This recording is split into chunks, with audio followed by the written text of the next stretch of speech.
It has been 3 months now since the state reopened formally, but movement around the Bay Area is still slow. KTVU's Tom Vakar joins us now live at the Bay Bridge Toll Plaza in Oakland with more on this story. Tom?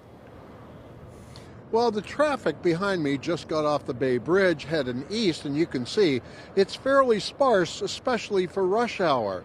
Well, the MTC, which looks at all of this stuff, has made it very, very clear that while the freeways are recovering more quickly, 27 transit agencies throughout the Bay Area, very, very slow.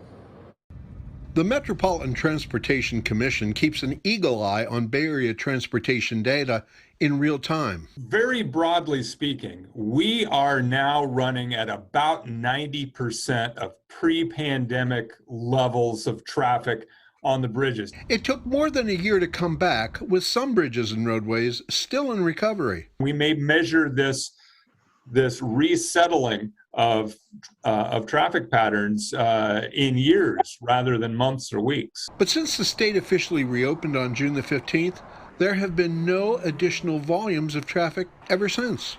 People got back on the freeways first, now they're finding their way back on transit. That said, BART, the crown jewel of the Bay Area transit system, was down more than 90% when the pandemic hit, but is still off by 75%. And our ridership is slowly starting to pick back up, both during the week, and then on the weekend, our ridership is actually picking up quicker.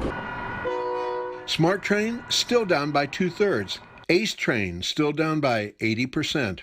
Bus operators are beginning to see a pickup in ridership since school reopenings have put many students back on buses. So just within the last couple of weeks, the SF Bay ferry fleet is still hobbled by half pre-demic ridership. Golden Gate has less than that. However, weekend passengers are coming back strong. There's no question that the workplace itself has changed. Many employees are resisting going back to their offices out of fear that public transit raises their risk for COVID, flu, and colds.